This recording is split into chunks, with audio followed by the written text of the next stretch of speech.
absolutely love that song, and that song brings back a lot of memories. The song was one of the songs I listened to, and I was like, yes. Yes, because I growing up, I wasn't as secure as I am now.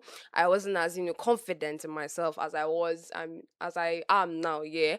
And the song actually, helped me. Actually, the words of this song are very, very, very encouraging. Like she said, let me be your mirror to all the girls that's hurting. Let me be your mirror. So I'm extending the mirror to you. If you feel like you are not beautiful enough, you feel like you are not good enough, you are lying to yourself, because God created everyone for a purpose. And the fact that, okay, someone is doing better than you in a particular space that you're in does not mean that you will remain the same way for life. Do not compare yourself to another person. Do not compete with another person, because everyone is different and we all have our roles to play in society.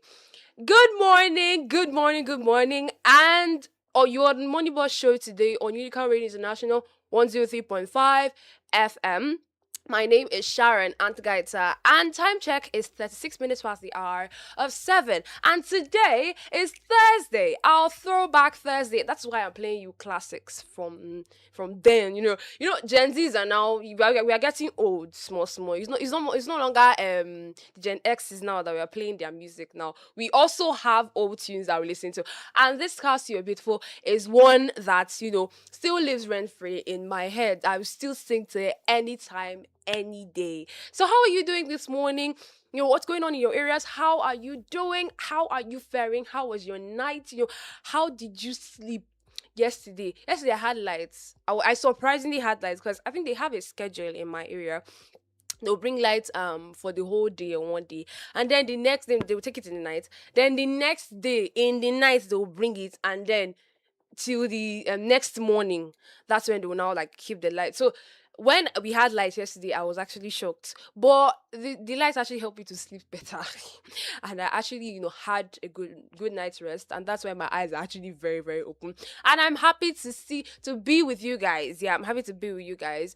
To everyone tuned in, welcome, welcome, welcome. This is the Morning Bus Show. I am going to be your morning companion. Let me be your morning companion. Just with me, talk to me.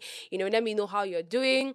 You can send us a message on our WhatsApp line, or you can call us on our studio phone lines 0809 08094444058. We are also live on Facebook and on YouTube. So in case you want to, see my fine face, because I'm a very, very, very fine girl. My voice is not the only thing that is fine about me. I'm a very fine girl. So in case you want to see my beautiful face, check the live stream on Facebook and on YouTube. And you can also drop a message telling us how you are faring, how you're doing, what's happening in your areas. How did you wake up this morning? Did you wake up on the right side of the bed, or the wrong side of the bed, or the middle side of the bed, or you don't even know how you woke up, or maybe you woke up on the floor, possibly you rolled down, you woke up on the floor. Just let me know. Let me know today. Call in, and I want to listen to you. I want to listen to you, because you're the reason why I'm seated here, to give you a smooth drive through your morning. So basically, when it reaches Thursdays, I usually have this nostalgic, feel about Thursdays, because it's our throwback Thursdays. And I remember these times when I was little, I had a childhood, I just remembering, I realized I actually had a childhood. But then when I tried remembering all these things in front of people, they'll be like, you don't old, go and marry and stuff like that. And I'm like, why was this actually come up? Remembering all those, moments where we were children, and then there were no responsibilities. We didn't have responsibilities. We didn't have much responsibilities. We didn't have things that made us worry for a long period of time. And we weren't adults then, we were children. So basically it was mostly school, come back, play, watch cartoon and everything. And then I was born before we had the opportunity to have decoders. I was born before we were opportunity to have decoders. So basically, we used to listen to just TV. We used to watch TV, and then we used to listen to radio. Yeah, I grew up with radio in my house. My dad was that kind of person that always loved listening to radio. He loved listening to radio. And I sort of like, emulated that I made him into that habit because he still listens to radio up till now. He listens to radio and he wants to hear the best of the best of the best information, education, and entertainment. He's that kind of person. And that's the kind of person that will be that's very zealous in his studies, very zealous in learning. And I feel like that's what actually pushes me to be more academically because he has set that mantle for me. So we used to listen to radio when we were little. When we wake up in the morning, we had we had an array of radio stations that we would tune into. We tune into one for gospel music in the morning, and then move to the next one for a kiddie show. Then move to another one for top stories and political stuff. That one. My dad usually just does that one by himself because most of the times we used to get tired. We used to get like tired of it because children then we were more drawn to cartoons than news, basically. So we didn't actually like it. But we grew up with radio and TV. That nostalgia, I'm literally remembering how we would literally the hustle and bustle of like preparing for school and going out, and then how my mother would wake us up with either water in our ear. If it doesn't work, she would tell my dad that your children don't want to wake up. And my dad carried cane and follow us. And then the funny thing is that we used to hear it from the innermost depths of the sleeping, and we would definitely stand up. So shout out to my parents too, because more they actually built on my childhood.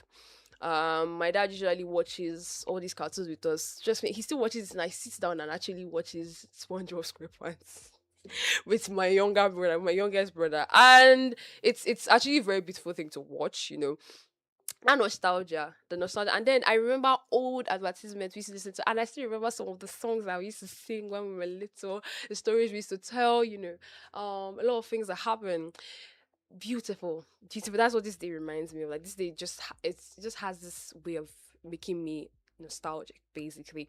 And then when I went back to my primary and secondary school, when you go back to a place, you've grown to an extent, and then you go back to a place and you sat down and like you just watch you stand in the same place that you stood when you were little, not the same place that you stood when you were doing assembly, and then this wave of nostalgia just comes, just overwhelms you, and you're like, wow. So I was standing here on uniform when I was little. Like I was wearing, if you see in secondary school, I used to wear this very large pinafore like and trust me, I never even grew into it. My mom was like, collect the one that's bigger than you so that you wear it and you grow into it. Or more, I did not grow into it.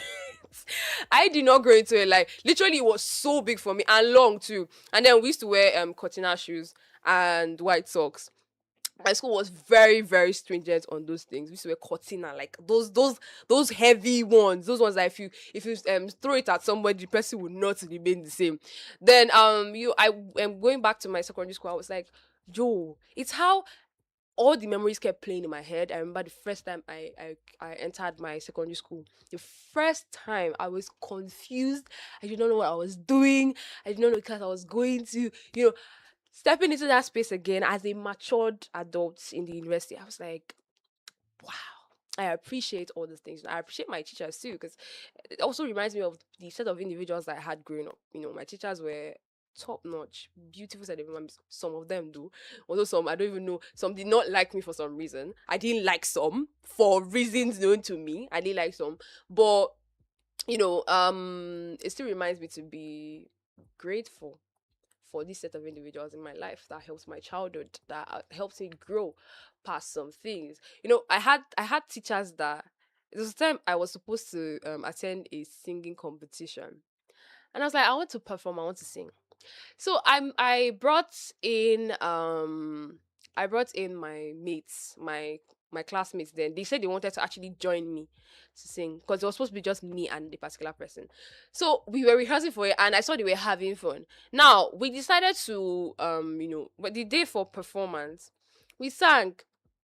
It wasn't bad, but it wasn't like what you would call okay, but it was just there. Now, the crowd, you know how brutal some of our mates were in secondary schools then? They would legit laugh. They were laughing at our performance. And I was downcast. I was pained. I went to the back and I was crying. Now my teacher was like, why are you crying? That you did well and everything. I was like, no, I did not do well. Like they were laughing at me. She was like, but some people clapped. And then you know what she did? She showed me the rest of my mates. They were laughing. They were having fun. They were happy that they sang their hearts out. And she just opened my perspective to something else. Sometimes the opinions of a lot of people do not matter in your life. It's the ones that are in your space, that are close to you, that, that would, once you see that this set of human beings are happy, you are fulfilled to a certain extent. You are fulfilled to a certain extent. It doesn't have to be the people that, because I know people can be very, very mean, and they may judge from afar. They will not want to know what happened, and they will not want to know your story. They will just judge you from afar. And you are like, why? Because I'm a victim of like a lot of judgmental things. Because they will be like, you're the one that caused this, you're the one that caused this. Okay, she's very rushed, she's very painful. That's why her skin is like this and stuff like that. And I'm like, growing up now and being in the medical space, I'm like, it was not my fault to start with, because I felt it was my fault. There was no proper explanation for what happened. So it made me realize that if the people in my space could be happy with this particular thing, who else do I want again? Who else do I want to be happy again? So when I saw the very playful and happy expressions on her face, I think I dried my tears, and I joined them to laugh. I joined them to laugh because you know, they were happy. And so why would I be the sad one and then make them sad too? Because the next thing, my classmates then were very tight. Most of us were very tight. So they would come and be like, Sharon, why are you crying? I'll tell you, they will circle around you to ask you why you are crying. So I didn't want that situation where I would change the entire mood of them. My secondary school memories are still living rent free in my head. When I passed through the classroom, I my classroom in SS3, I was like, I sat here and I remember the particular class I had. I sat here and had class. I sat here and had class. So that feel of nostalgia is still there. It's still there. Speaking of nostalgia, we found out about the death of Alex Ekubo yesterday. It was very, very, very sad. Very, very sad news. But in honor of him, yeah, because I know there are a lot of old movies that he acted in. Some of them we still remember up till now. We have the likes of Weekend Getaway, which was out in 2012. We had the likes of Bomo Bomo Express 2015, Lagos Cougars in 2013, Hire a Woman in 2019, The Bling Lagosians 2019 also, Omogeto, the saga. This one he acted it with Funke Akindele, and The Power of One 2018. The rest are very, very new ones. The Blood Covenant 2022 and A Sunday Affair 2023, to mention a few.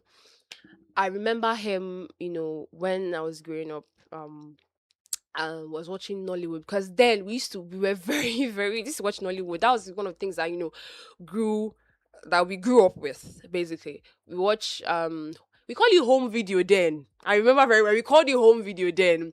I don't know whether anybody can remember, but we called it home video then. We did not call it the conventional name. It is now Nollywood. We didn't know that it was Nollywood. We just see that it was home video, and we even sang it in some of our songs, basically. So I remember him in most of the home video movies that we used to watch, and it's very beautiful that he made this impact. He could pass a message, because people feel like acting is more of entertainment. It's more of just to entertain people. But basically, I'm here to tell you that those people that are studying theater arts, they are there to pass a message. They pass message with their plays, with their movies, with the movies they act. They don't just see. You can't just act, and that's why we have plots.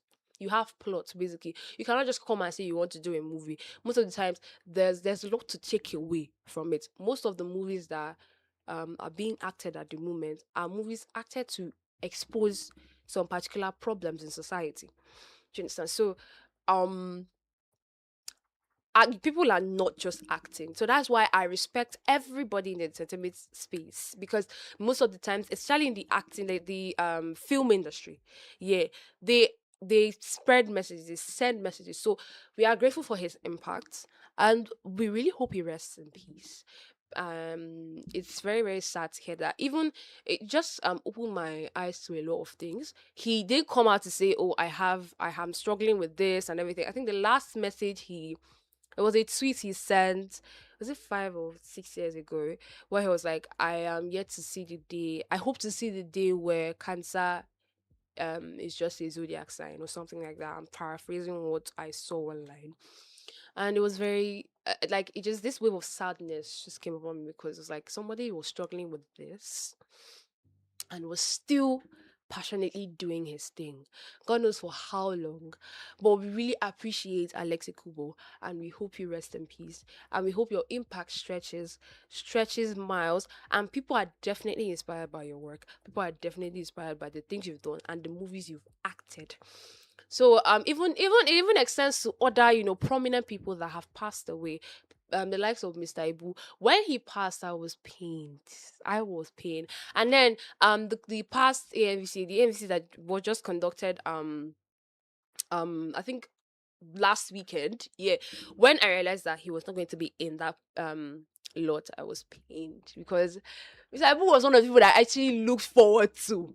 I looked forward to actually, having the, because he was very comedic and in his delivery, in his movies basically. So I usually laugh when he comes on. Sort of people that are known for comedy. So definitely, that when this person is in this film, you would definitely enjoy it. So, shout out to every veteran, everyone that has passed on. Rest in peace, rest on.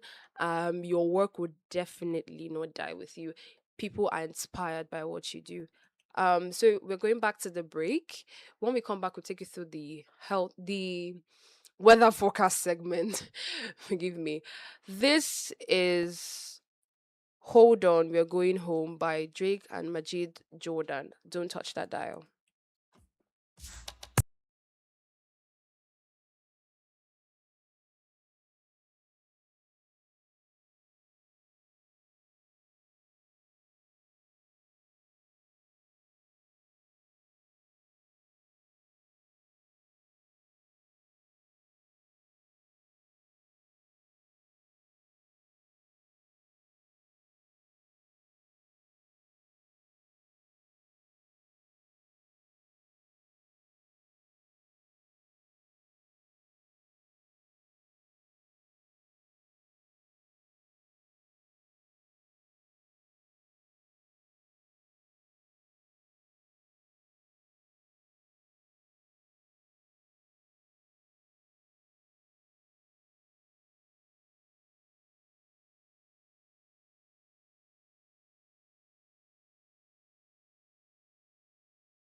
We're Going Home by Drake and Majid Jordan. Welcome back from that music break.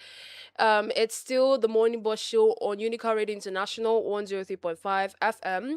It is 54 minutes past the hour of 7, and we are going straight to the weather forecast segment of the show today. So, this is the weather outlook for Thursday, May the 14th, 2026. Expect a warm, cloudy, and humid day with rain showers and possible thunderstorms, especially later in the afternoon and evening. In the morning from 6 a.m. to 12 p.m., temperatures may range from 23 degrees Celsius to 26 degrees Celsius, and the rain chances may be moderate. Conditions may be mostly cloudy, light showers are possible, and the practical tip is to carry something light for rain. Wear breathable clothes because the humidity will be high. In the afternoon from 12 p.m. to 5 p.m., temperatures may range from 27 degrees Celsius to 29 degrees Celsius, and the rain chances may be high. Conditions may range from cloudy with rain and possible thunderstorms, especially in the mid afternoon. And the practical tip is that it's a great time for indoor activities. Roads may get wet and move carefully. Keep water handy because heat plus humidity will make it hotter. In the evening from 6 p.m. to 11 p.m., temperatures may range from 24 degrees Celsius to 26 degrees Celsius, and rain chances may be from moderate to high. Conditions may be cloudy with scattered showers or thunderstorms, and the practical tip is to take an umbrella if you are heading out. Expect slower traffic due to wet roads. I actually hope it's slower in the evening because people drive anyhow in this town, and it's very, very annoying. General summary is that the temperature will range from 23 degrees Celsius to 29 degrees Celsius, and the rain chances may be from moderate to high throughout the day. General advisory is to expect a humid day with a strong chance of rain and thunderstorms. Keep rain gear close and stay hydrated. If you want it even cleaner, shorter, or more excuse me, sorry. Anyways, you know, as much as possible, prepare for the weather. Prepare for the weather as much as possible. You know, make sure you carry a rain gear handy because the weather in Calabar is so unpredictable. Very unpredictable. You come outside and feel like it's hot, and then before you know, rain just starts falling in huge drops. Actually, it doesn't just start drizzling; it falls immediately, and you're like, why? At least give somebody a warning or something because why are you falling like this? I think there was one time, I think it was Saturday or so. Rain fell in the morning. We waited for the rain to stop. Came out, it was sunny. We walked and we were sweating. And then at some point in time, rain fell again. And it didn't fall with breeze. Like it didn't fall with wind. It just fell. And I was still sweating. And I was not wondering which one is which. Are the droplets from sweat or from rain? So as much as possible, prepare for the weather. Carry an umbrella. There are light foldable umbrellas you can put in your bag. Carry an umbrella. I've not seen anyone with a raincoat. Yeah, and also carry carry slippers in your bag, preferably rubber slippers, so that when you want to so that when rain falls, you can easily change into it to avoid your shoes spoiling or bringing out this bad smell. So prepare as much as possible for the weather. And to those people that drive anyhow in the streets of Calabar, please, we beg you, for the sake of people that are walking, and for your sake too, please drive carefully. Drive carefully as much as possible because what I am seeing on the roads of Calabar is not something that I would want to, say because it's getting appalling. Slow down, do not drive like you are on a Formula One racetrack. Please respect the rules and also respect the people that are around in order to remain safe as much as possible. We're going back to the music. When we come back, we'll take you through the exchange rate segment of the show today. This is Am I Wrong by Nico Vince. Don't touch that dial. I'll be back before you know it.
actually enjoying this because I actually am enjoying it actually because these are jams that I listened to when I was younger, and yo, I'm proud I was alive when these songs were released. Oh my god, that was Am I Wrong by Nico and Vince. Welcome back from that music break.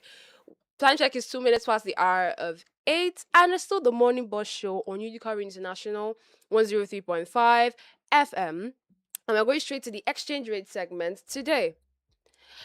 Now, on today's exchange rate segment, $1 is equal to 1,370 naira. €1 is equals to 1,605 naira. £1 sterling is equals to 1,852 naira, and one South African rand is 83 naira. One Chinese yuan is 201 naira, and Japanese yen selling for 8 naira. One West African CFFA is selling for 2 naira, and one Saudi Real is going for 365 naira. One Swiss franc is going for 1,752 naira, and one Danish krone is going for 214 naira.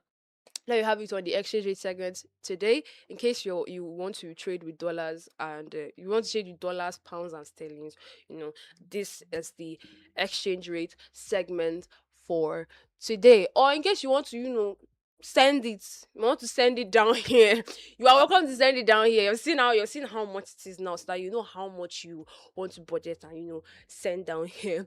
We're going back to the music. When we come back, we'll take you through the national holiday segment of the show today. This is Give Me Everything by Pitbull, Afrojack, and Neo. Don't touch that dial.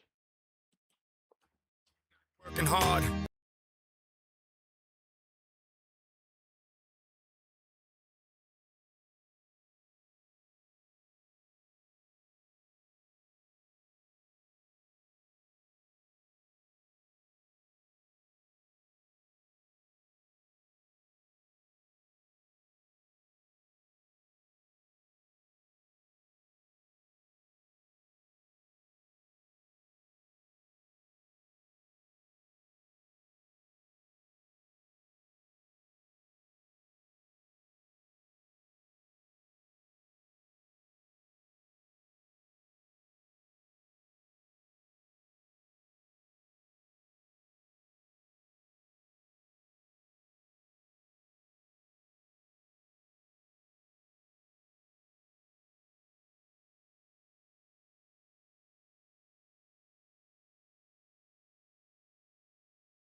But I promise tonight.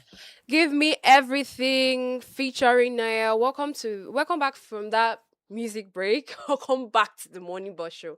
Time check is 7 minutes past the hour of 8.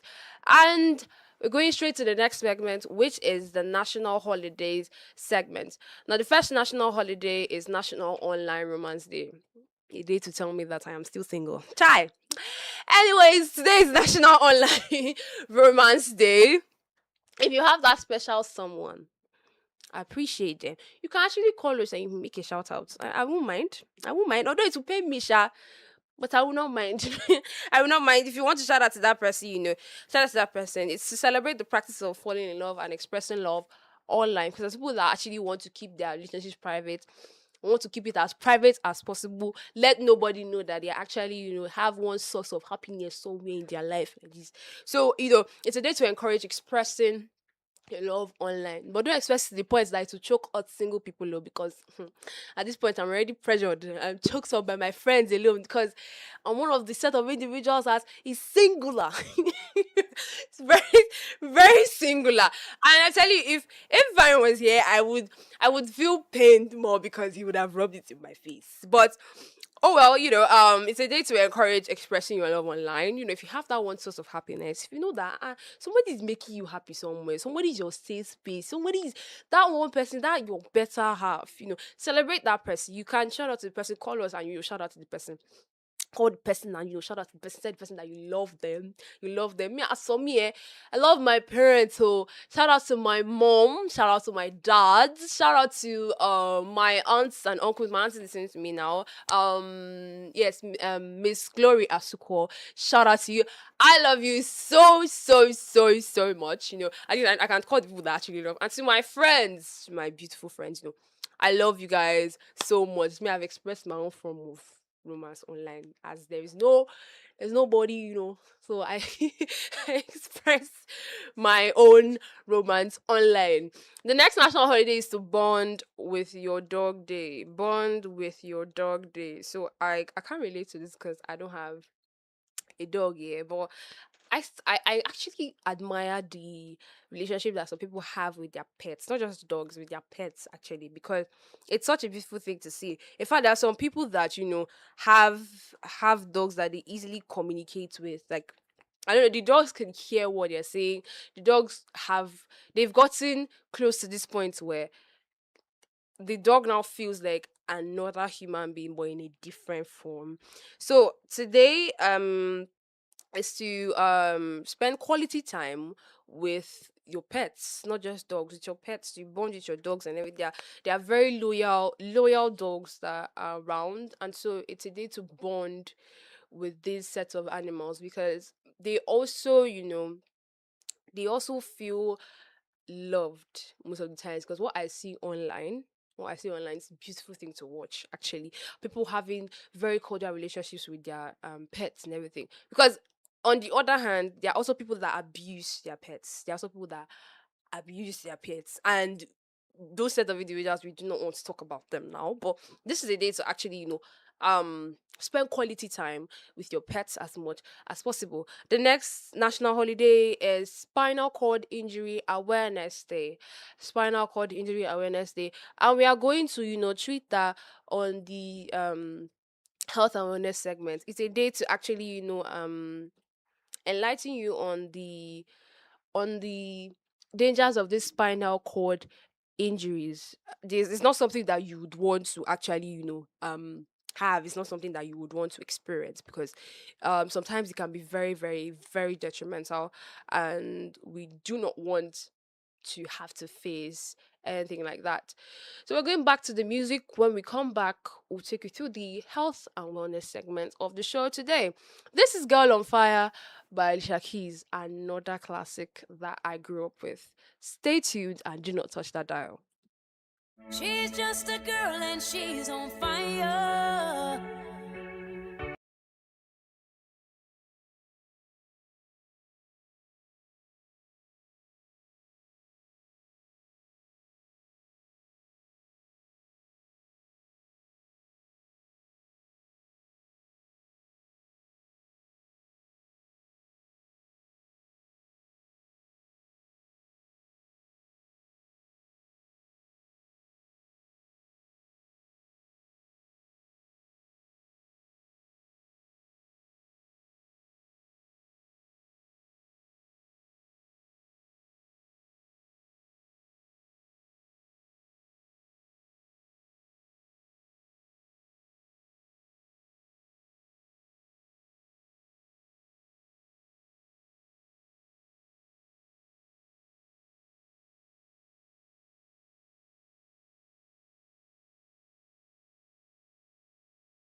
Girl on Fire by Alicia Keys. Trust me, I'm enjoying this. I'm really enjoying every segment of this. And I know my media guys can actually relate because they keep singing along with me. Yeah, so shout out to them actually. They're the ones that are making this live stream possible, and um they're very, very integral part of this show, even though they are behind the scenes. It's 40 minutes past the hour of 8, and we are going straight to the health and wellness segment. Now, this is in commemoration with the Spinal Cord Injury Awareness Day, and it's all about ensuring good spine health.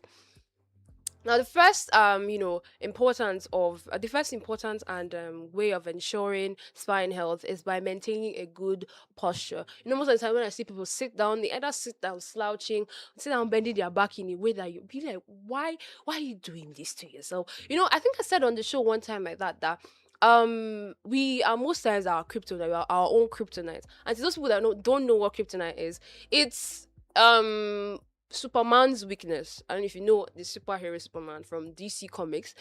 It's Superman's weakness basically. And most of the time we are our own kryptonite, because why are you doing things that are detrimental to your health? Maintain good posture. Poor posture places extra stress on the spine, the muscles, and the ligaments. While sitting, keep your back supported. Relax your shoulders. Do not hunch them.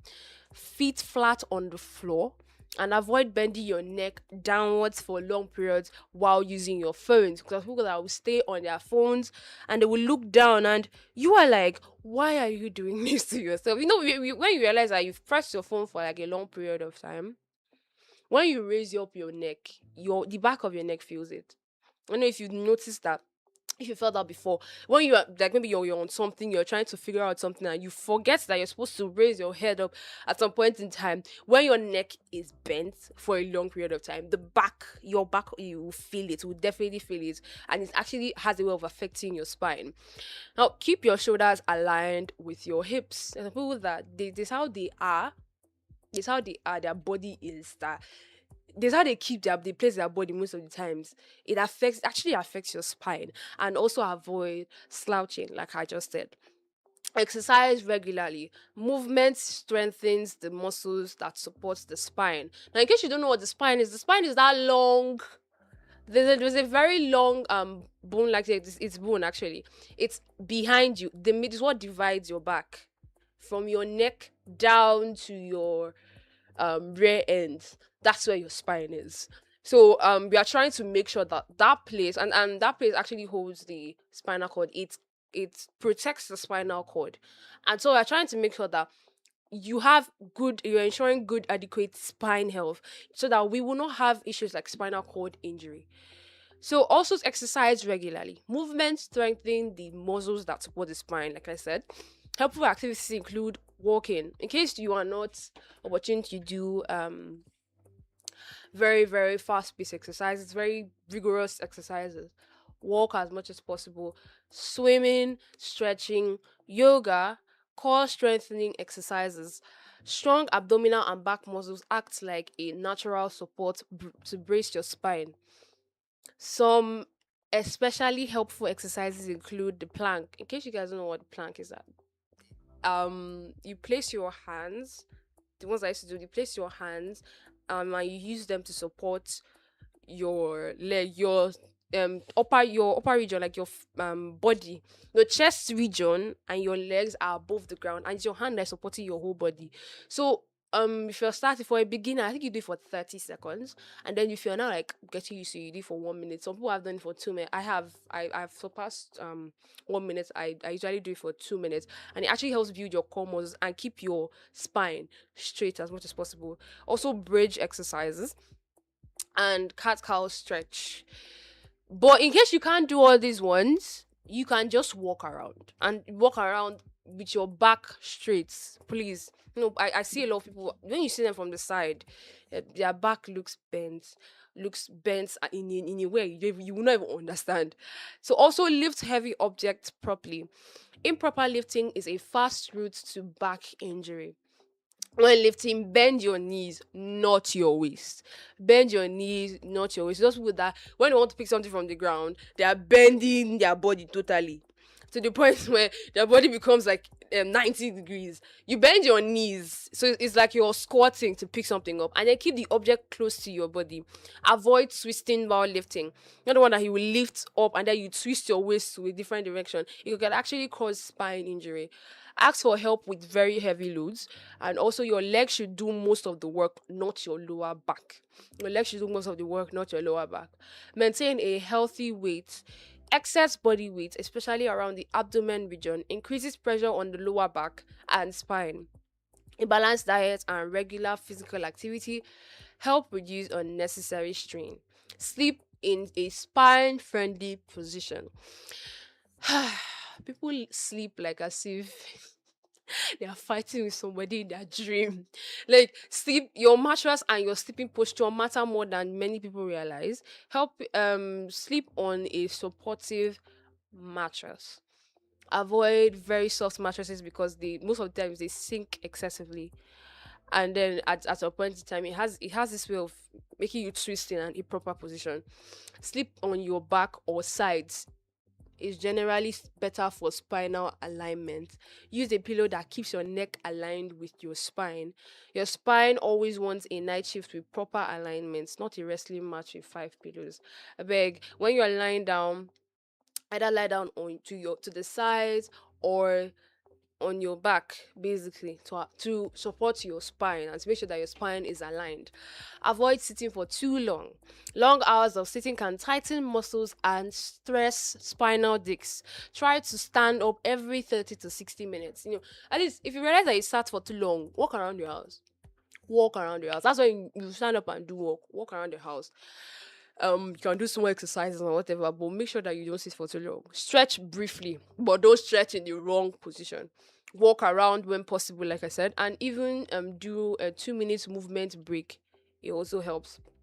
Those sedentary workers that actually sit down for a long period of time, stand up at some point and walk around. Just walk around, basically. Walk around. Maybe if you want to walk around and greet a colleague at their own desk, but as much as possible, just walk around. Don't sit for too long because it could actually affect the spine. Stay hydrated. The discs between the spinal bones contain a large amount of water. Proper hydration helps maintain their flexibility and cushioning ability. Now, these particular discs are meant to be lubricated so as to ensure that we can easily move properly. Because you realize people that are with spinal problems, most of them are have the inability to move their legs properly. So, um, as much as possible, stay hydrated in order to make those discs move properly the way they are supposed to. Water is basically a shock absorber fuel for your spine. Wear comfortable footwear. Shoes with poor support can affect posture and spinal alignment. Avoid wearing high heels very frequently. And then if you cannot also wear because there's some ladies that I see, it's how they wear the heels. I'm like, wow, this doesn't just affect your legs, it affects your back too. Because if you don't walk properly, the pain travels all the way from your leg to your back, and it's not what we want. So even if you can't walk on heels, try to get shorter heels. Maybe kitten heels. If you know what kitten heels are heels with small um small heels at the sole part, at that ankle side, below the ankle side, they have smaller heels. So in case you cannot walk on heels, avoid buying the ones that are very high. Buy the ones that are low so you can easily walk in them. Also choose supportive footwear when you're standing or walking for long periods of time. Avoid smoking. Smoking reduces blood flow to spinal tissues and may increase the risk of back pain and disc problems. It can also slow healing down after spinal injuries. Pay attention to warning signs. Do not ignore persistent back pain, numbness or tingling, weakness in the legs, and pain that spreads down the arms or legs. Seek medical attention if symptoms persist or worsen. Conditions such as scoliosis, herniated disc, or osteoporosis can affect spinal health if they are left untreated. Foods that support spinal health include nutrients important are calcium, vitamin D, magnesium, proteins, and the helpful foods with these particular nutrients include milk and yogurt, eggs. I think I elaborated on the importance of eggs yesterday. Leafy green vegetables, fish, nuts, beans. These help maintain strong bones and muscles that support the spine. Now, there's some simple daily spine habits you can do. You stretch when you wake up. When you wake up from your bed, don't jump up and start doing what you're supposed to do. No, no, no, no, no. Your brain is not designed that way. You calm down, get up from your bed, and then sit for a while. Because when you stretch immediately, you stand up. You realize that you get dizzy. I've done nothing before, like a couple of times. I usually get dizzy and I have to stand and wait for like a while before I get myself back. So stretch when you wake up. When you start on that bed and you realize that okay, you've gotten yourself, you stand up and do little stretches. And stretch in the right direction too. Because I know I said this before. I said the importance of stretching and how to stretch. Also stretch in the right direction. Don't twist anything while stretching. Just stretch in the right direction, please, so that you not compromise your body while you're trying to, practice your spine habits. Don't carry heavy bags on one shoulder. I pity the ones that wear tote bags. I don't like those bags because they don't have support. Yeah, the straps are usually very light, and it's how it affects my shoulder. I bring my shoulder down at some point in time when I've worn it for too long. So most of the times when I want to wear it, I don't wear it on my shoulders every time. I usually remove it and hold it in my hand for like a while, then hang it again on my shoulder. But don't carry heavy bags on one shoulder. Don't carry heavy bags on one shoulder. Adjust screens to eye level. So people when they are trying to like when they are using their phones like this, and the next thing they'll do when they're using monitors or watching TV, next thing they'll do is raise their face up to watch it. When you're doing that, you're affecting your spine with it because you're stretching your neck, and that neck is going to stay there because you're trying to focus and watch something. So keep your screen at eye level so that you won't stress your back in your neck region. Avoid sleeping awkwardly on couches. Avoid sleeping awkwardly on couches. Some people would sleep, their back is displaced totally. Their back is displaced totally, and they are sleeping comfortably. I'm talking to myself also as I'm saying that. Keep moving throughout the day as much as possible. Keep moving throughout the day. I said there are sedentary workers that cannot easily stand, that sit most of the way while working. So when you're on your break or something, you can decide to walk around. Maybe go and greet a colleague or something. Walk to the place you're supposed to get food and come back. Be intentional about your walking. Be intentional about the steps. There are apps to track down steps, and the smartwatches to track down the number of steps they take in order to impact positively in our health. So your spine is basically the body's architectural column. Treat it well. If you know what the column is, the column is one of the things that support a building. It's like a pillar. So treat it well, and it lets you bend, twist, dance, sprint, and dramatically turn around when someone calls your name from across the room. That's it for the health and wellness segment. Speaking of dance, I'm going back to the music. This is On the Floor by Jennifer Lopez and Pitbull. Don't touch that dial. We'll be back before you know it. The next segment is the people and culture segment. Stay tuned.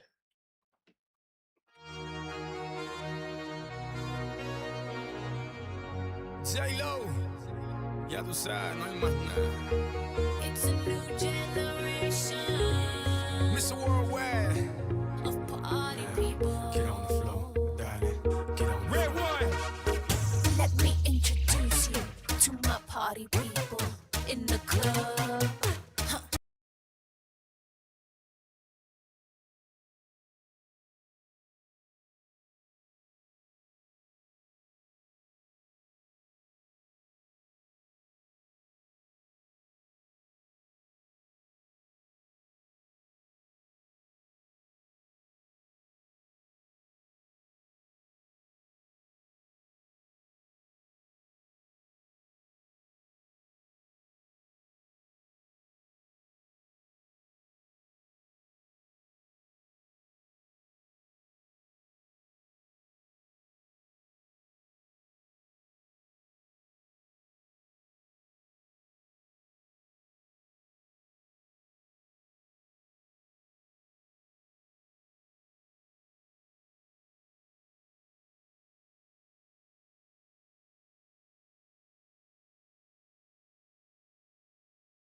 On the Floor by Jennifer Lopez and Pitbull. I absolutely love that. That's another classic. That is another beautiful classic. Time check is 30 minutes past the hour of 8. And we're going straight to the people and culture segment on the show. Now, this people and culture segment is a very, very interesting one. It's still, connected to that nostalgic feel I want you to have, not just in the music, but also to remember some particular old folklore stories. So I am opening the phone lines, get to call me and actually, tell me folklore stories that you remember when you were little, whether it's the horror ones or the ones that you basically stories that you were told that as that still live rent free in your head, that still like that you still remember up to this point in time. Get to call 0809 4444058 0809 4444058. You can send us a text message to that number. You send a WhatsApp message to that same number, or you can drop a message on the live stream. We'll be happy. I'm very happy to actually listen and read out the message. Get to call me and talk to me and tell me the folklore stories that you heard when you were little, the stories that you heard that actually scared you, stories that you heard that scared you, and you were like, why? Like it actually made you not come out of your room in the night. Stories that actually shook, shook you, that made you rattle in the bones, and also the stories that impacted morally, positively in your life. Basically, the stories that helped you grow past some things, stories that you learned from. Well, I have a couple. I think the conventional one is the tortoise and the hare. Yeah, the story where the hare was feeling very, very, very proud of himself that he was faster than the tortoise, and at some point in time when it was time to start the race, he ran all the way, I think halfway to it, close to the finish line, and he decided to stay and take a nap. That and he was so confident that the tortoise would not come and get to where he was on time, and so because of that, he decided to sleep off. And when he slept off, the tortoise passed him, and when got to the finish line, the tortoise just passed and got to the finish line, and then when the hare woke up, he realized he had lost the race. So it had a lot of moral stories to tell. It had a lot of things were pinpointed and brought out of that story. Do not always feel like you're better than others. And also it's slow and steady with the race. Slow and steady with the race. So most of the time you feel like, okay, when you're fast paced, when somebody's fast paced at this point in time, okay, maybe when this person is faster than me, this person is growing and everything, you don't realize what the person actually did to get there. And then most of the times, everyone has different paces they go through life. So when you feel like because you are faster and because you're doing better than this person, you realize that you snooze at some point because pride goes before a fall, definitely.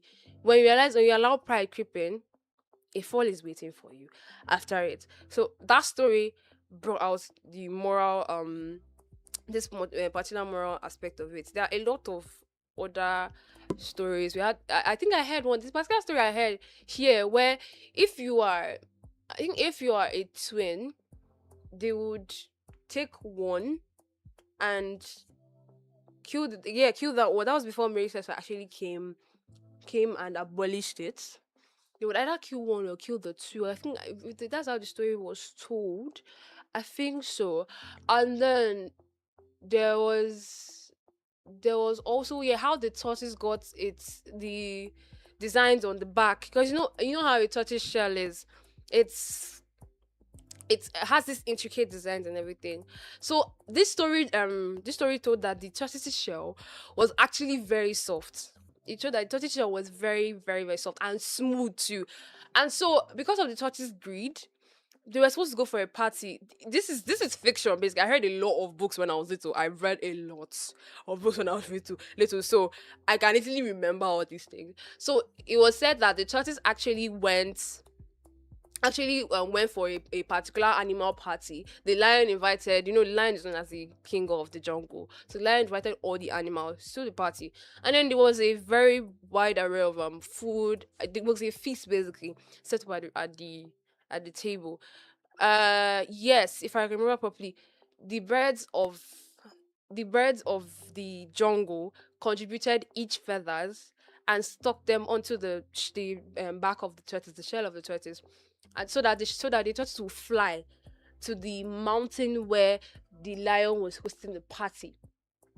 And so when the tortoise arrived and saw the array of food, the tortoise decided he just went wild and devoured everything on the table. And so when the animals got angry, when they saw the whole thing, they got angry and pushed him off the mountain. So while he was running down the mountain, his soft and smooth shell started being disfigured. And it was disfigured when he reached the lower part of the mountain. And that's the story. They said that's the story behind why the tortoise shell is no longer as smooth as it was. There are other array of stories that were told to us when we were little. That one also brought out the bad aspect of being greedy, and to also help and be kind to people as much as possible, because the birds were kind to the tortoise by donating their feathers and allowing, and so that he'll be able to fly up the mountain. But because the tortoise was greedy, now today we have he doesn't have a smooth shell anymore. He now has a rough shell. A lot of stories centering around the tortoise, because I remember one now where they said the tortoise had hair before. The tortoise had all these stories were actually, aimed at helping us to grow morally. Aimed at helping us grow morally. So in case you remember anyone, you can still get to call us and we'll send a message to us. It's on 0809 009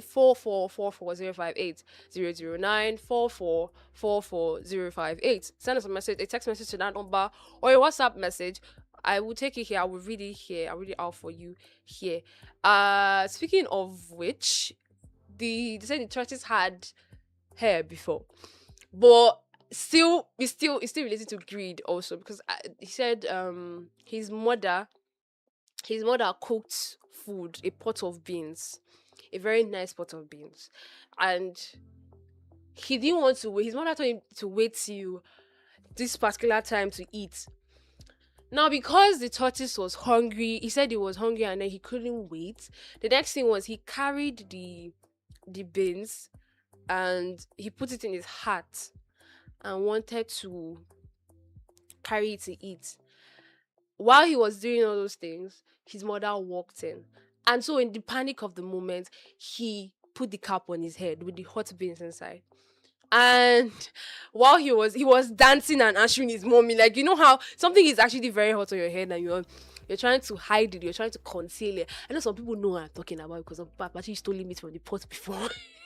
Or have you had the times when you want to like take something from the kitchen and you don't want your mom to know, and then when you're trying to eat, you put everything in your mouth and keep your mouth all right, so that she will not know that you actually took something. I mean, well, this thing is hot. This thing is burning hot. So that's exactly what happened to the tortoise. And then when he took off the hat, his hair was no more. So it also, I think I was told that story to we were told that story to actually stop stealing, because some people stealing from a mother's pot was like a normal thing. It was a normal thing, but we were told these stories to actually help us grow morally, help us to see that okay, there are some things that a child is not supposed to have. You're not supposed to steal, you're not supposed to be greedy, you're not supposed to have you're not supposed to be proud. Yeah, other stories that I think I can remember from notable authors like Enid Blyton. There was one of his notable stories was the tattoo tale.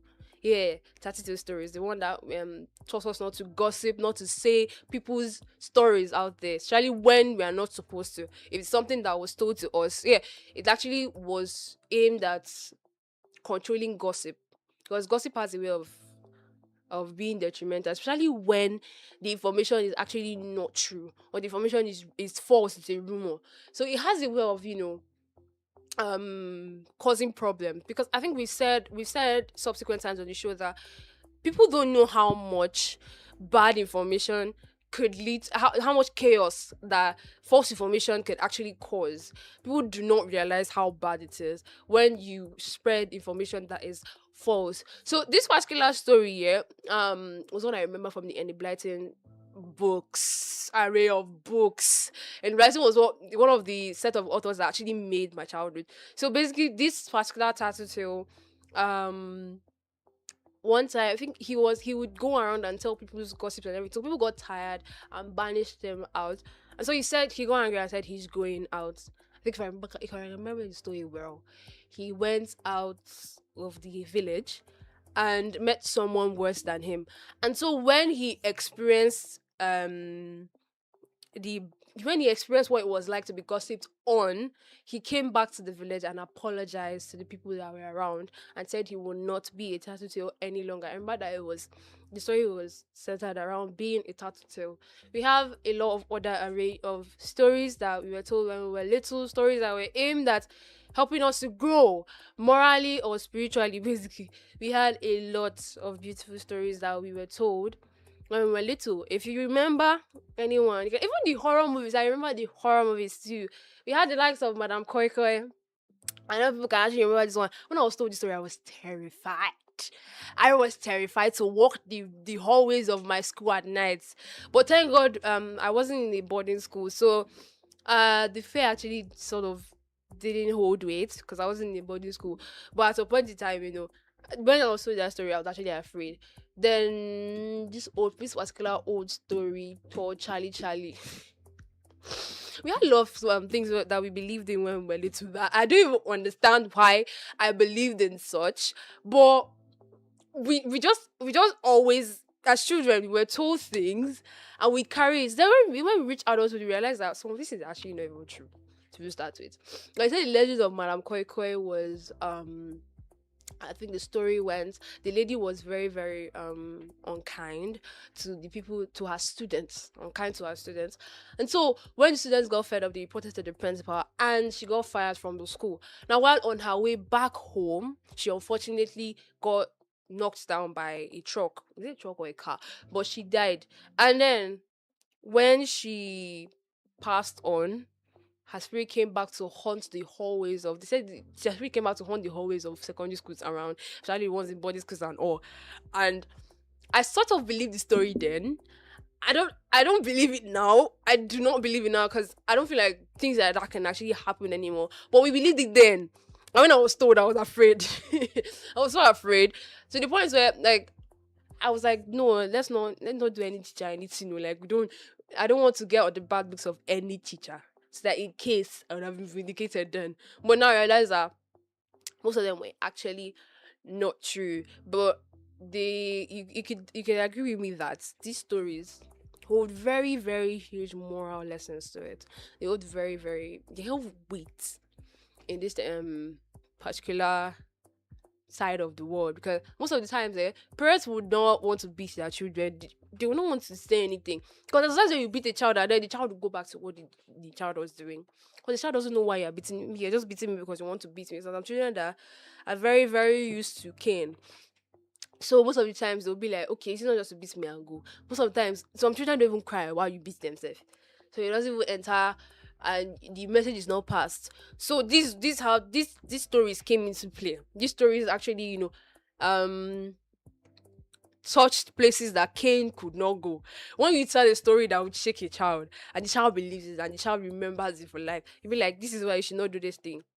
That's why we behaved ourselves and we didn't do some certain things. Although we still have the stubborn ones that did not want to believe the stories that were told. But I believed a portion of it, and I'm glad I did to an extent, because it made me stealing, lying, all these vices, stealing, lying, greed, bullying, basically were things that I knew at an early age that were very, very bad to do. And so because of these particular stories, I grew up with will I say a morally washed mind? Very washed mind, because I love stories. I love reading stories. So I would, even if you don't tell me, I will go and actually go and read it. Because I think I was telling Vina something that I I'm a very huge fan of books. And then in my primary school we had a very large library. A library with the iPad,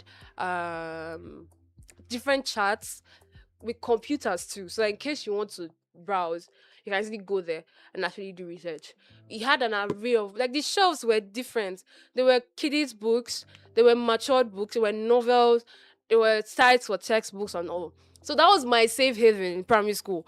I would, anytime when we were on break, if I'm not at the playground, I'm in the library on break. If I say, okay, I don't want to go to the playground today, I'll go to the library. So most of these stories, I can actually tell you that I've actually read them and I believed some of them.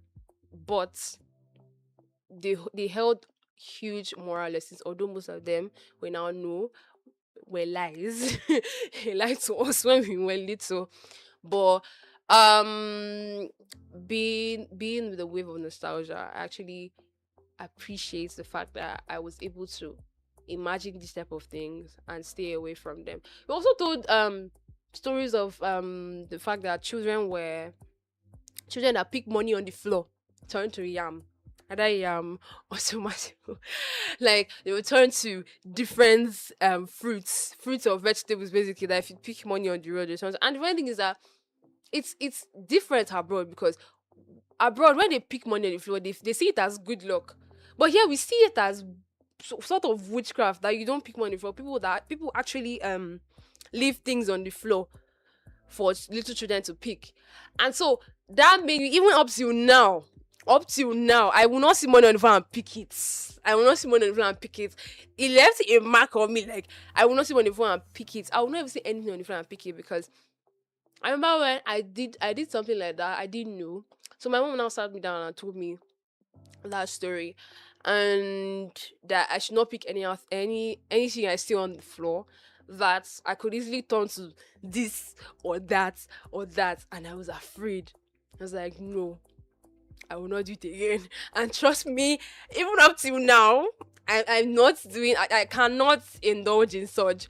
I can't pick things on the floor, even though some people can. I cannot. So we have a lot of stories that touch all these moral lessons little by little. There's this particular storytelling. I think it was it the storybook or so. It aired on it aired on a particular channel. What is African Magic Family. Then we would sit down and actually watch it. I've forgotten the name, but yeah, she would sit down and tell them stories, and then on our own end, we would see it animated. We would see it animated, and we would watch it live. Some were scary, some were very very scary, some were um very very interesting, and so I feel like we need to bring back this culture of telling children these stories that actually highlight moral lessons, not necessarily lying to them, but telling them that, okay, this person did this, and then this was the consequences of what this person did, without actually causing this child to be traumatized. Yeah, because these stories actually scared us, but not to the point of trauma. So I feel like we should bring back that culture of telling children folklore stories, telling children stories that helped shape our moral capacity now.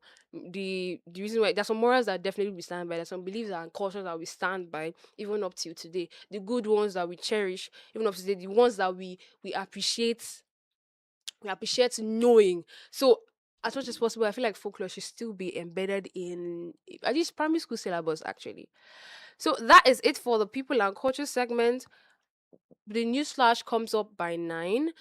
But until then, I have a lot of jams to play for you. I got you. I got you. When I said I'm going to be your money companion, I meant it. So this is Diamonds by Rihanna. Don't touch that dial. Stay tuned in. I will be back before you know it.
International 103.5 FM. Staying informed starts here. We bring you the key headlines driving today's news and shaping perspectives across the nation. This is the News Flash on Unical Radio International 103.5 FM Calabar, Cross River State, Nigeria.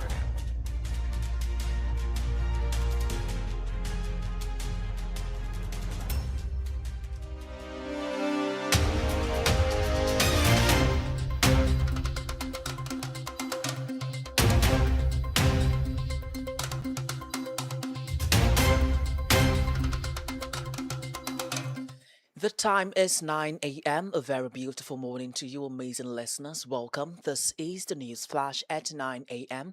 on Unical Radio International 103.5 FM Calabar.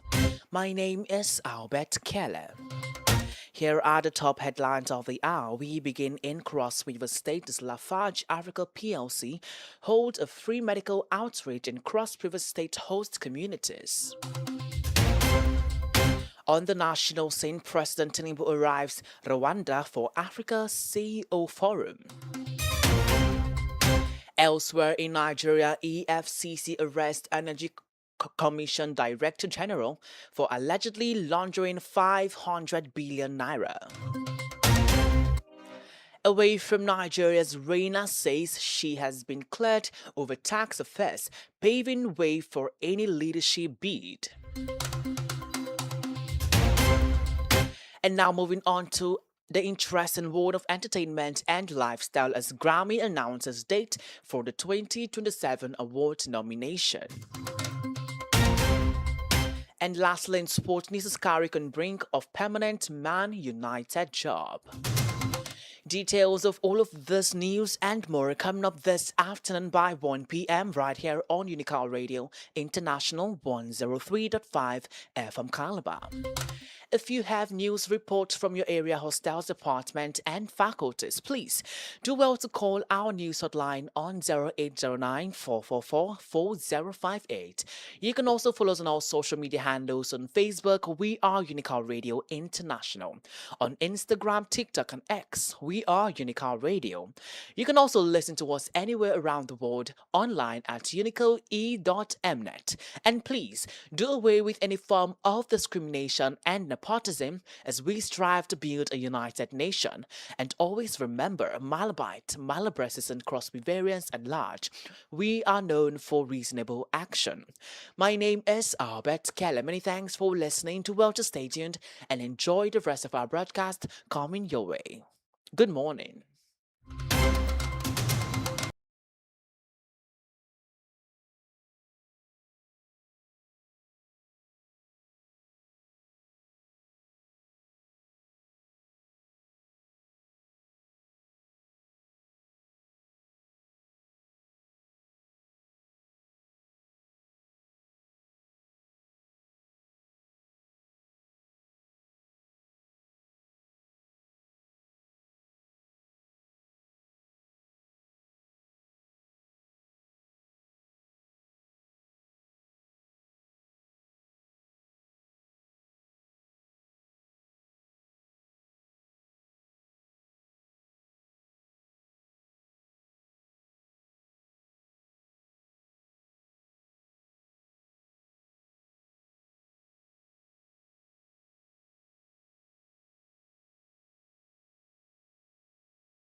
Happy by Pharrell Williams. Welcome back from that break. I missed you, even though it was like for a short period of time.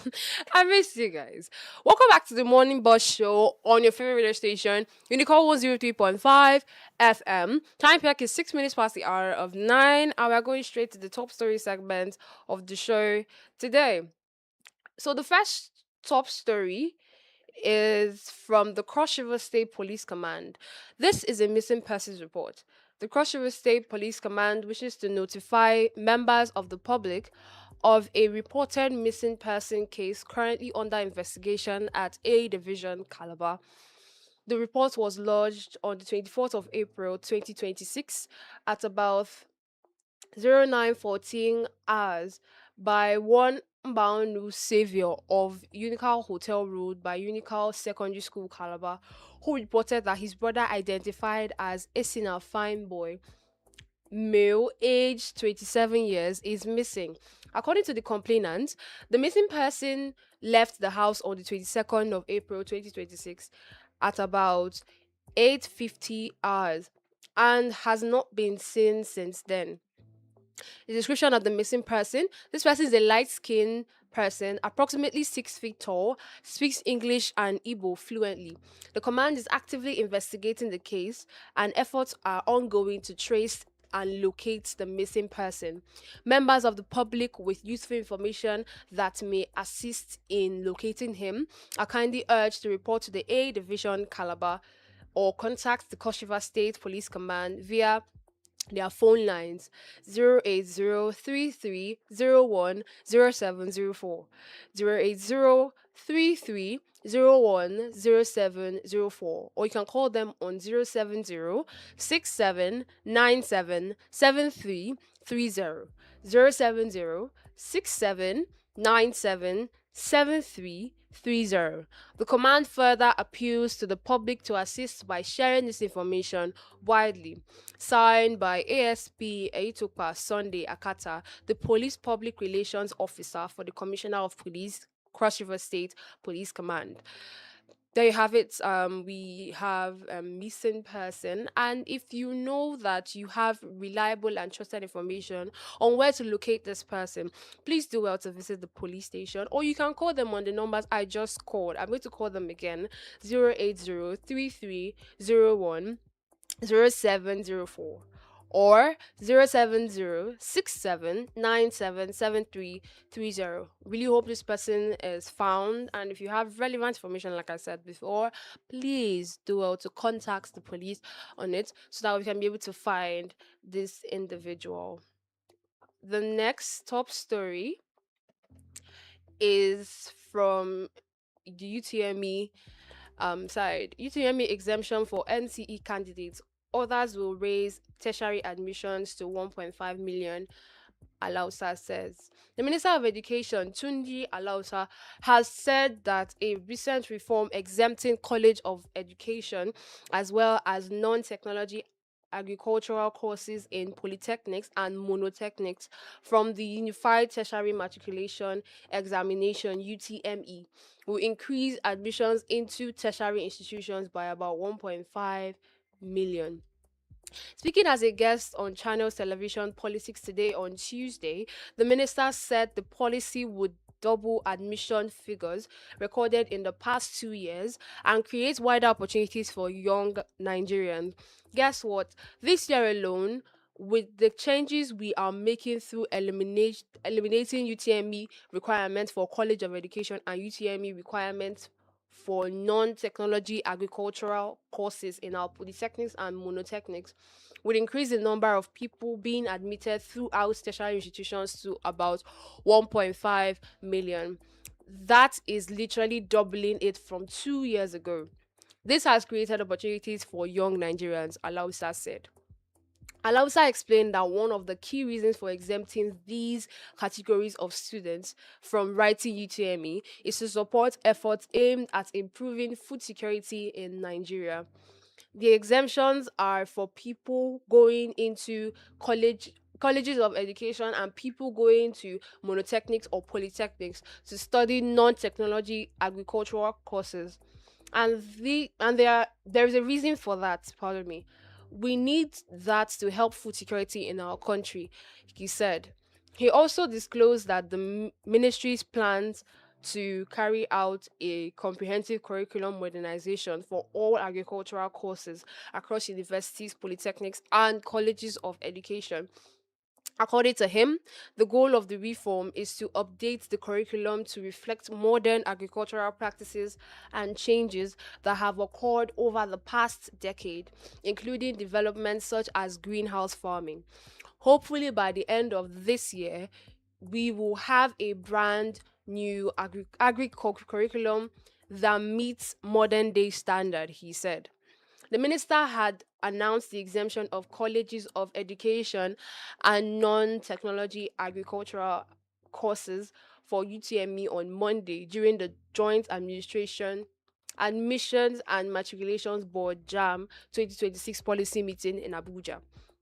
Under the new guidelines, prospective students will be required to have at least 4 O-level credits in the school certificate exams to qualify for admission.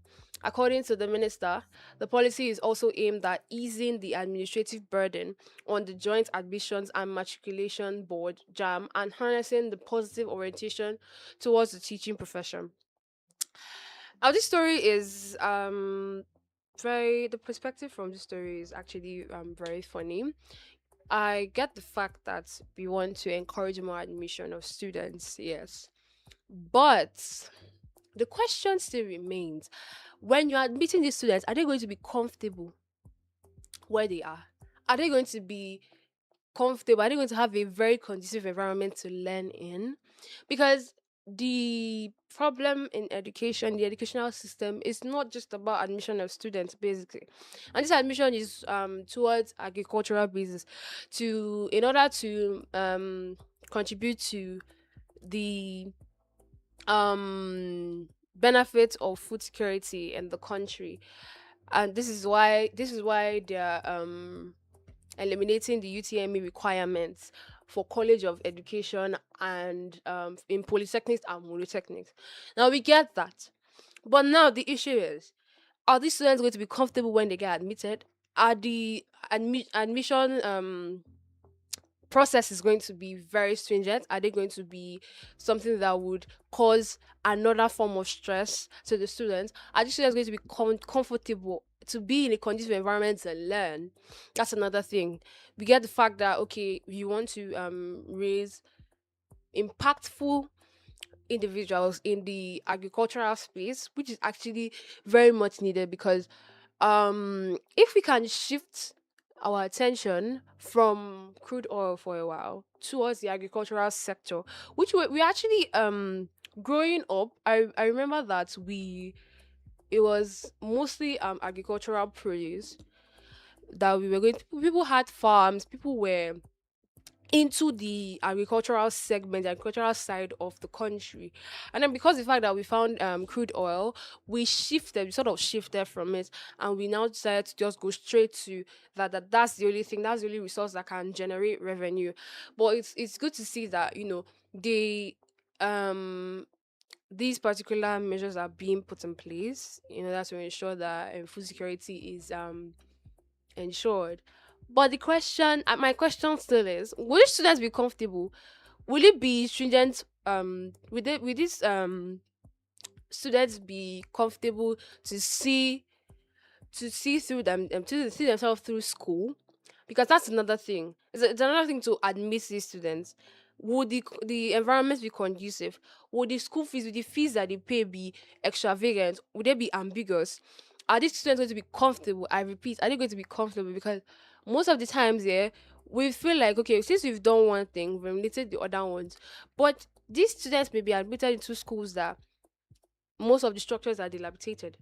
They may be admitted into schools that would drain them money wise, financially, because being in school in Nigeria, being in university space in Nigeria is not something for the weak, basically. And it's not for somebody that is struggling in terms of finances. So would these students be comfortable financially? Will the universities or institutions find ways to draw money from them? These are measures put in place for these students to be comfortable and conducive where they are. That's the question that I leave out there.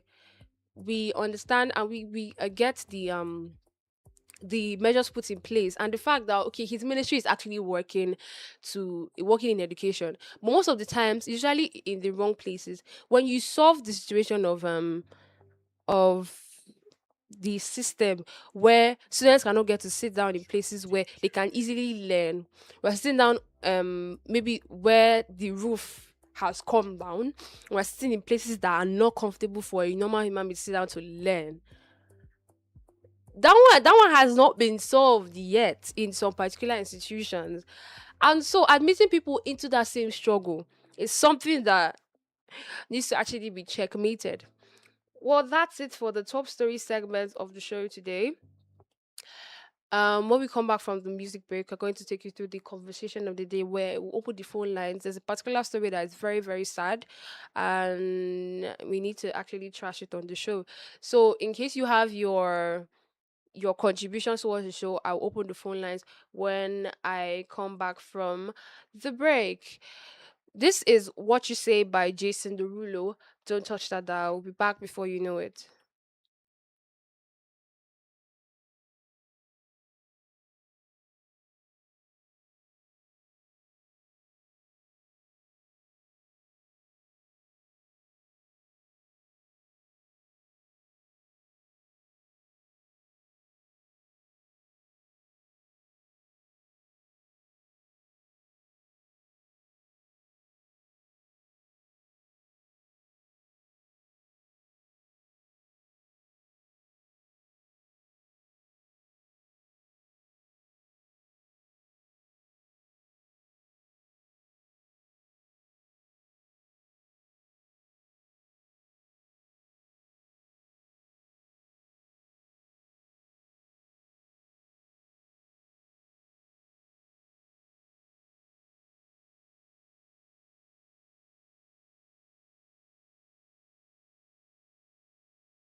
By Jason Derulo. I remember that one particularly. They did edits of it online, and I love the song. Then even Jason Derulo as a whole, especially his dance, like his choreography, actually blows my mind. That's apart from Chris Brown, though, because Chris Brown is still the king. Yeah, but Jason Derulo has a whole different vibe when it comes to choreography. So we're going straight to the conversation of the day. And this particular conversation is a very sad one, actually, and it's something that I don't know why it still keeps prevailing in our society, but it actually hurts me. a lot. A 24-year-old man sentenced to death by hanging for raping and killing a 70-year-old girl in Ibadan. An Oyo State High Court sitting in Ibadan has sentenced a man identified as Kolade Tosin to death by hanging for the murder of a 17-year-old Ifeoluwa Akpampa.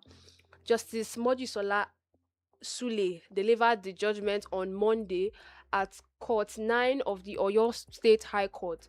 The convict was also sentenced to life imprisonment for raping the deceased before killing her in the Olodo area of Ibadan on September the 17th, 2022. The convict was 20 years old at the time he committed the offense.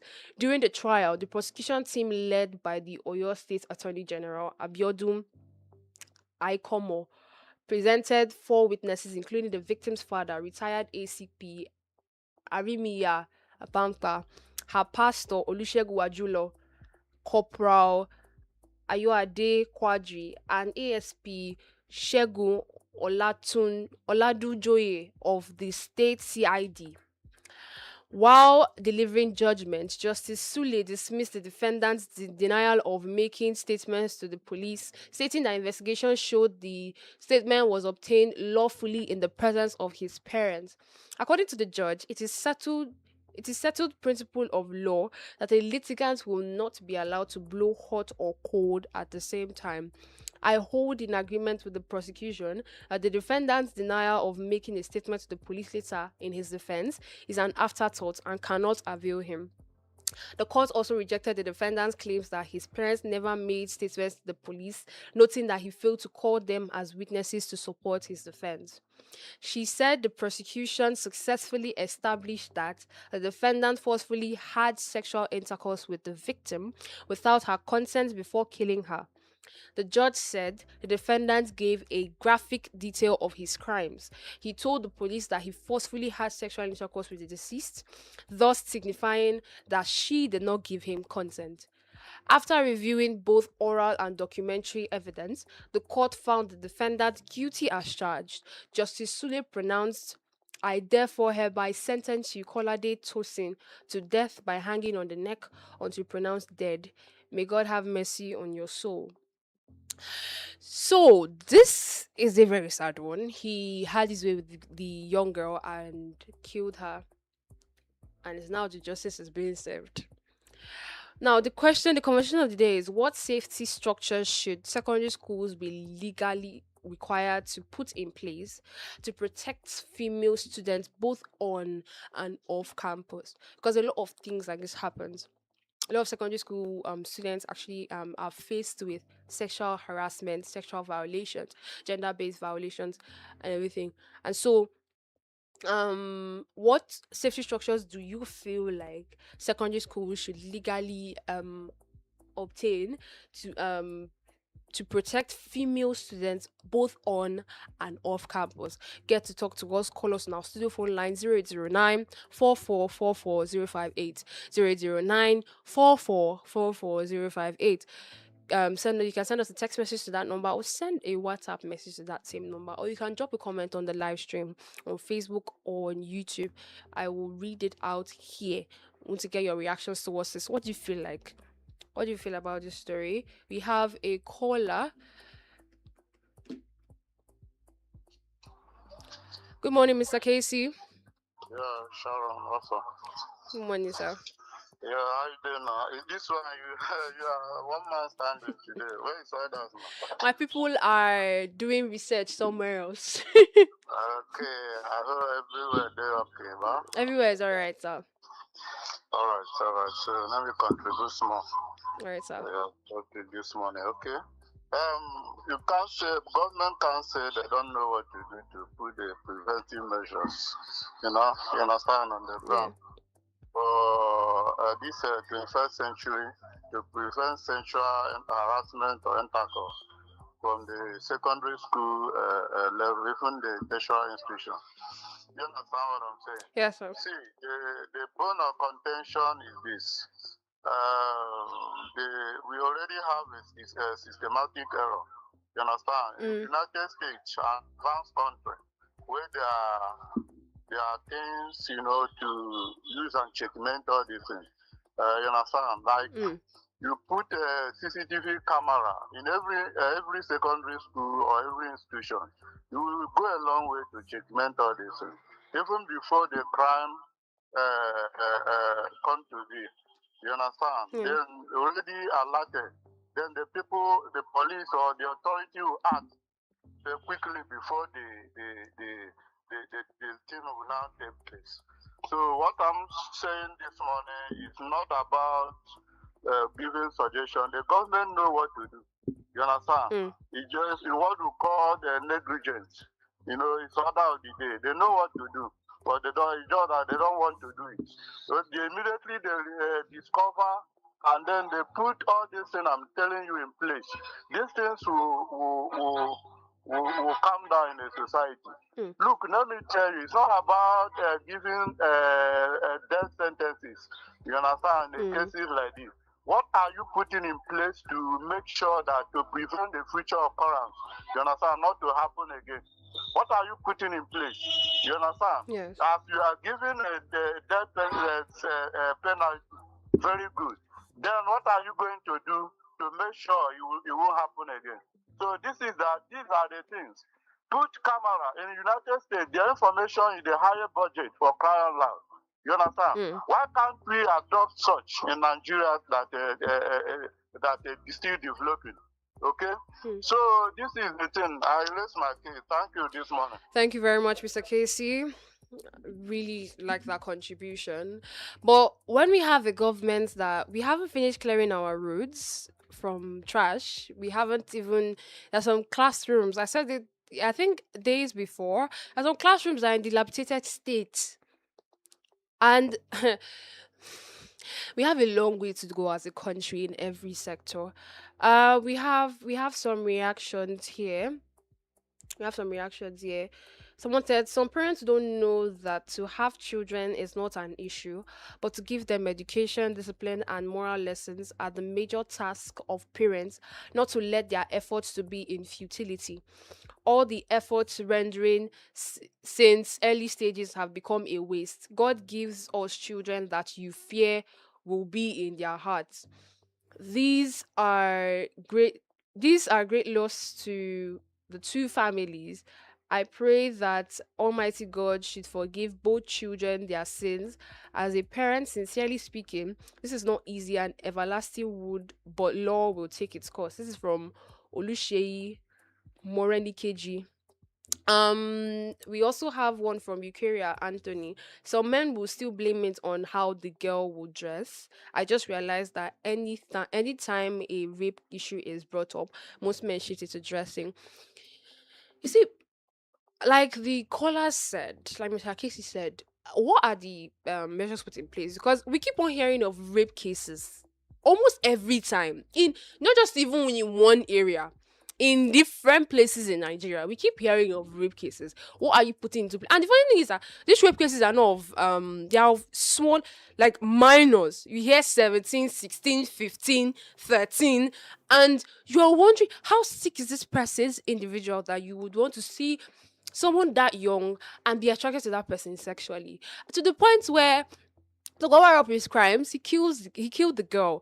And it's very sad to hear. Now both of these children's lives are gone at the moment.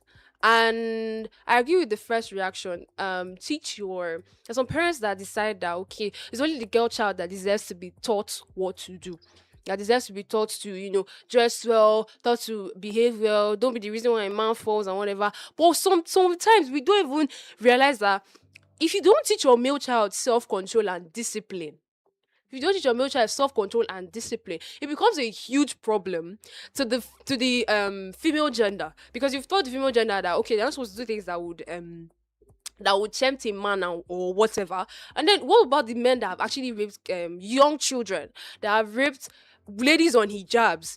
So training both genders actually comes into play here. So after all, they say charity begins at home. We need to stop this thing where they only train the girl child and leave the male child, and they say, oh, he's male, and so he doesn't need much training.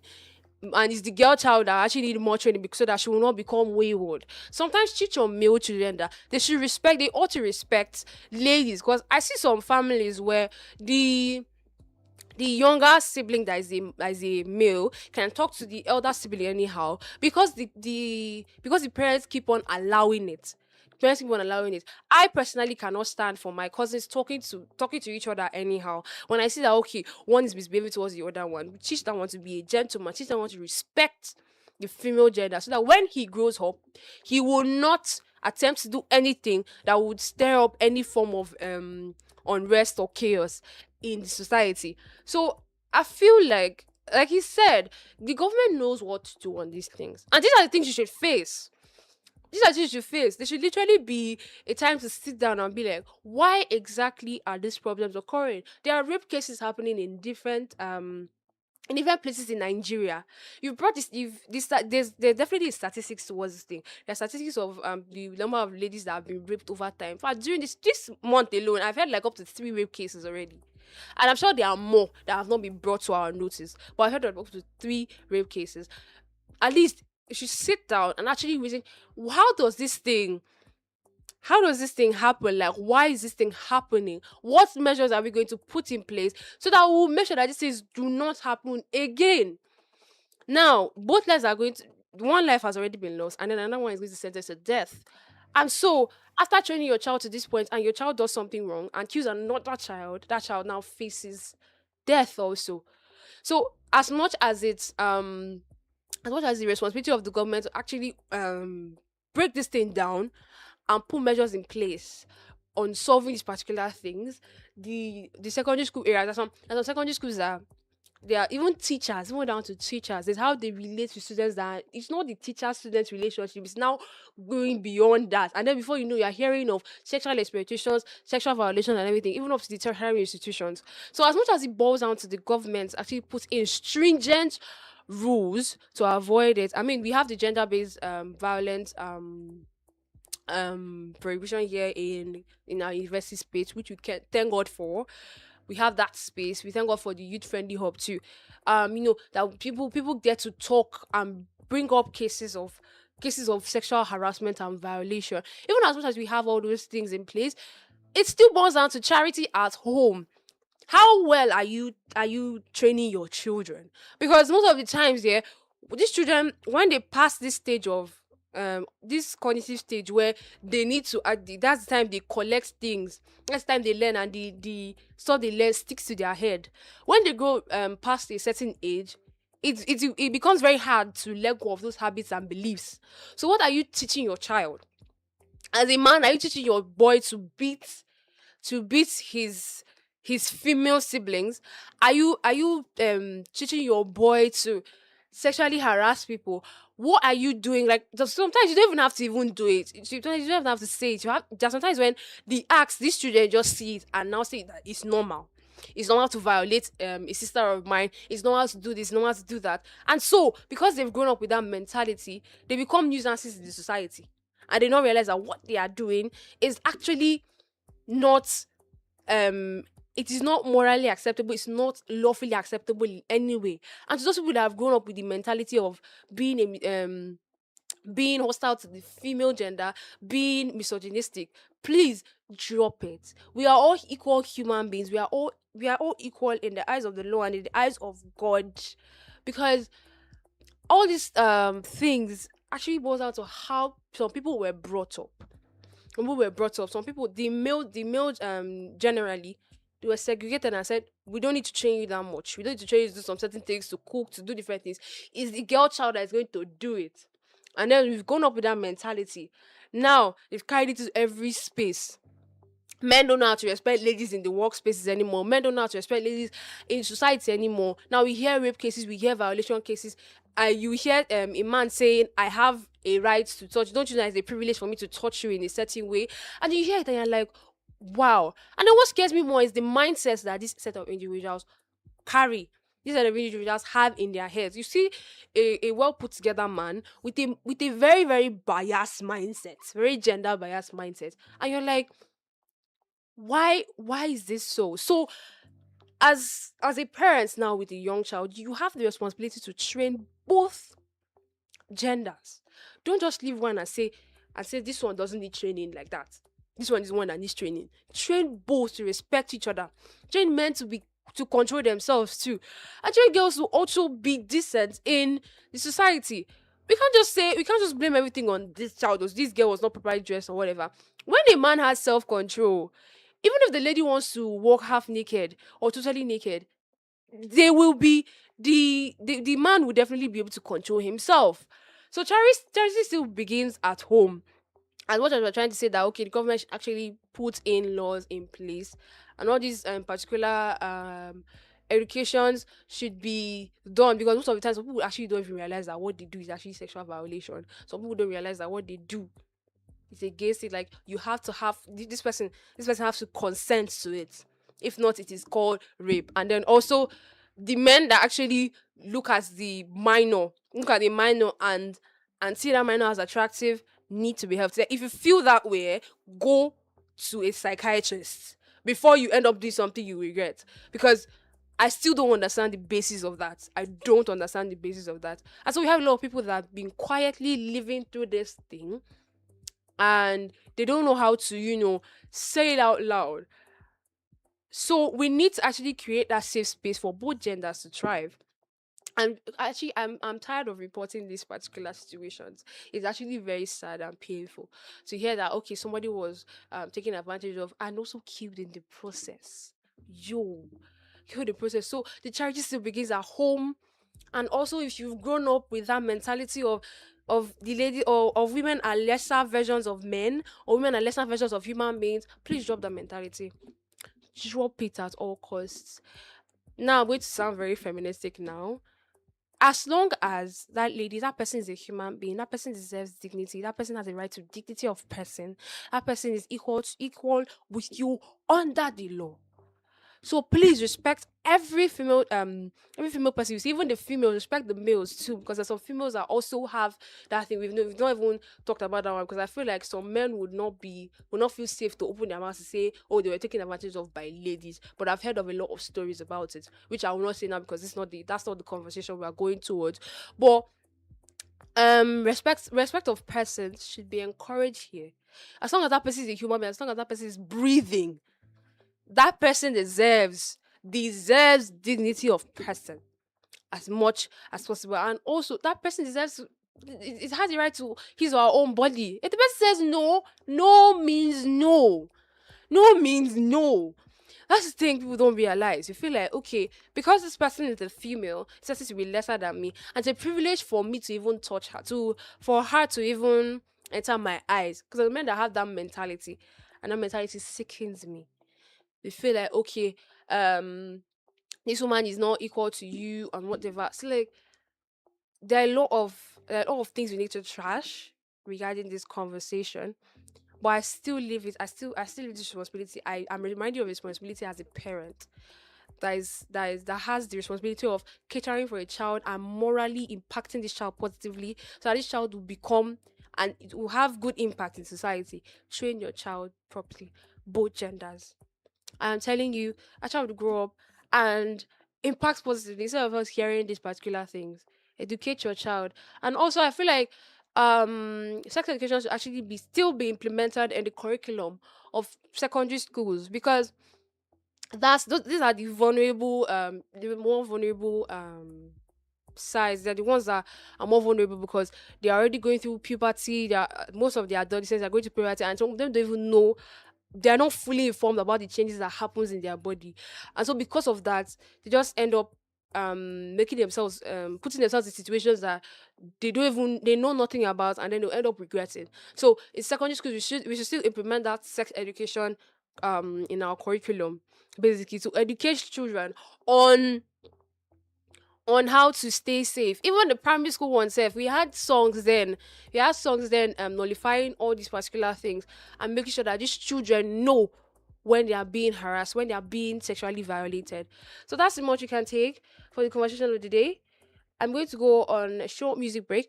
When I come back, I'll take you through the quote of the day and a wrap up of the show. This is No One by Alicia Keys. Don't touch that dial. I'll be back before you know it.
That music break, we're going to take you through the quote of the day and the wrap up of the show. Now, the quote of the day is: Your future is built quietly in the choices you make daily. Your future is built quietly in the choices you make daily. So, the people that feel like as if the decisions that they make now is not going to affect them in the future, you need to think up. You need to think again. Like, your perspective needs to widen, because whatever you do now, and I'm telling you, whatever you do now, whatever decision you are making, whether it's in your health, whether it's in your finances, whether it's in your school, or academics, or whatever, whether it's in your family life, basically, spiritual life, even, whatever choices you make now will affect you in future. Now, so now it bothers me now to ask the same question to you now. How do you want your future to look like? And then that will actually influence the decisions you make. It will influence how you make your decisions. Do you want your future to be really bright, as they say? Would you want your academics to excel? You know what to do. Read your books. We shouldn't even tell you. Read your books now. Do everything possible to pass your exam and everything, because you want to get that degree. In future, do you want to be a better person? Invest in growth. Invest in books. Invest in listening to people. Listening to accurate information. Invest in invest in knowledge. Basically, you want to be a better person in future. So basically, your future is built quietly, and the choices you make daily. So whatever choice you make, bear it in mind. Whatever I do now will affect me in future, because at the end of the day, in the future you will look towards the past. Like today's like there's a very, like I said before, it's a nostalgic feel I have, that the things I did before have not helped me now to be the person I am now. The choices I made when I was younger are still affecting me now. And they're affecting me positively. I'm so glad I do not regret anything. Although there are some that I regret, but not as much. And there are some decisions that I made that I'm proud of, even up to this point in time. So, as much as possible, every decision you make them with wisdom. make them with knowledge, make them with the understanding that it will affect you later on in life. So we do this with you every weekdays from 7:30 to 10 a.m. We are the morning buzz, and we are on Unical Radio International 103.5 FM. I am so glad I was able to do this with you today. I'm so glad I was able to be your morning companion. I'm so glad you walked this journey with me. Shout out to every listener out there. Shout out to Mr. Casey. We love you so much. Thank you for your consistency on listening to our programs. And we have other shows that are lined up for today.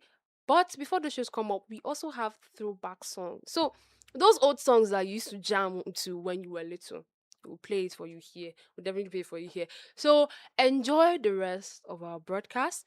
This is me saying to you, good morning and bye for now. Till we meet again tomorrow. Enjoy your day and also be positive while doing it. Good morning.